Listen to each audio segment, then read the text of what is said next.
NASA is giving us another surprise concerning the 2024 program moon landing.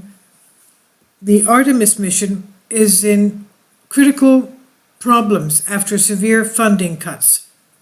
Sam Whitworth of Express UK reports this. The Artemis mission, the next mission to the moon. After the Apollo missions, it's the Artemis missions. Artemis was Apollo's sister in ancient Greek mythology. And this time they want to put a woman on the moon, thus Artemis. But it doesn't seem that this is going to be taking place because of the budgets. The Artemis mission to the moon looks increasingly in doubt because the agency faces severe funding from US lawmakers. Isn't that a shame? So that means that most probably other countries will get there before the United States, it looks like. Proposals face 58% funding shortfall in the bill this week passed through US House of Representatives, bringing the hopes of the return to the mission to the moon soon in doubt. The requested budget for developing of a lander, which was at $1.4 billion, has been slashed to just $600 million, complicating plans for the 2024 landing. So how can they do it in half the money? Now, the idea first proposed by Vice President Mike Pence, the budget as a whole stressed a different set of priorities for NASA. Speaking in testimony to Congress, NASA Administrator John Bridenstine did stress that not receiving the funding for the lander would devastate the Artemis mission, which was set to land the first woman on the moon. He said it's not dead, but it is in critical condition. This is what policy expert John Longston of George Washington University claimed to the press. He says you can't land on the moon without a lander. Also, support from President Trump seems increasingly fair weather as he's undercut his previous enthusiastic statements in a tweet in June complaining about the cost. Okay, well now look, you either go or you don't go. And then when they're talking about sending a human colony to the moon to be there forever, you either fund it for whatever it needs or you don't put it on the moon and you don't fund it. You can't do things with half the cost. You can't be cutting corners, putting life in jeopardy. He said, for all of the money we're spending, NASA should not be talking about going to the moon. We did that 50 years ago. Yeah, but look, what did you do? There are so many things to do on the moon. What did you do? How can you say we're not going back? We did that already. There are people going to the moon, stating they're going to be putting bases on the moon with robots, basically to look for asteroids, to protect Earth. In one of our videos just now that I posted today, Russia's going to go to the South Pole, China's going to go on the moon, other countries want to go to the moon, India, Israel wanted to go. I'm sure they'll go next time they'll get there. Why not the United States? What is this? I'm really dismayed, really, really shocked at these declarations. They should be focused on much bigger things we're doing, including Mars, of which the moon is a part, defense and science. So if the moon is part of going to Mars, then you have to go to the moon. It's like a stop-off point, like a pit stop. What can you say? You've got to work out the kinks of what you may be facing when you go to Mars. You can work out the kinks on the moon. There's so much to learn by space travel again, because, we have a lot more better technology now than we had 50 years ago, for example. Now, the loss of support may be the reason behind the more restrictive budget.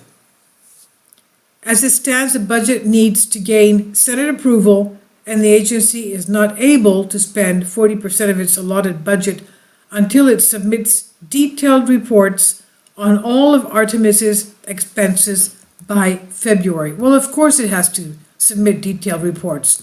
You have to account for where your money went to. Now, the new budget represents a 5.3% increase for the agency, but it requires NASA to rely on a very expensive Space Launch System rocket costing more than $2 billion per launch. to build a planned orbiting gateway station in lunar orbit, and options preferred in earlier plans would be much cheaper and allow for more funding allocation elsewhere. Launceston did, however, say if we are not able to go to the moon, NASA would still develop infrastructure to support future moon landings and deep space missions. And given lack of desire, funding may now be reallocated from the Commercial Lunar Payload Services Initiative. The space agency is trying very hard to follow, he says, the direction the vice president gave them. The only real problem is the arbitrariness of the 2024 date. NASA announced that its Space Launch System rocket, SLS rocket, is the most powerful rocket ever built in human history and has completed the core stage green run tests. And also media followers got an up-close look at the complete core stage during Artemis Day on December 9 at the facility in New Orleans, Louisiana. Bridenstine said that the showing, thank you for being here on this very important day when we get to announce core stage complete for, in fact, the SLS rocket, the most powerful rocket ever built in human history, and we're making significant progress. And by the end of the year, we're going to be moving it out of the Michoud assembly facility, and we're going to prove its capability, he said. And he explained, we're going to get it to the Cape, and we're going to be ready to launch American astronauts to the moon again, and getting our first woman and a next man to the South Pole of the moon in 2024. And he said, this time, when we go to the moon, we're going to stay with the purpose of learning how to live and work on another world so we can take that knowledge and information to Mars. Okay, so that's what NASA Bridenstine is saying, but to do all that, you need the funds.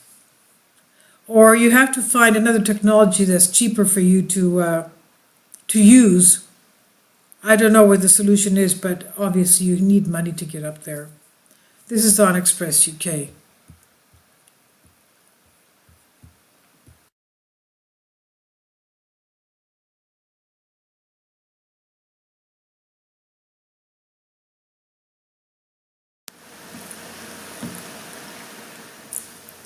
If you'd like to join me on my Patreon account, you will hear content not covered by mainstream media.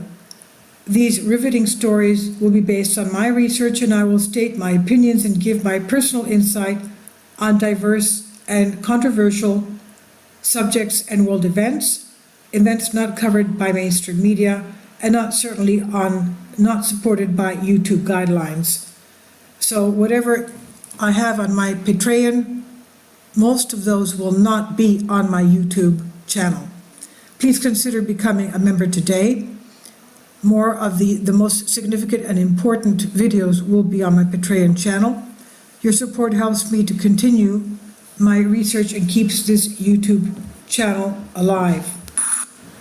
And we depend on your support, your generous charity, because we help economically challenged families here in Athens, Greece, in Kapota, and we also help the young generation with university tuition and the community around our church.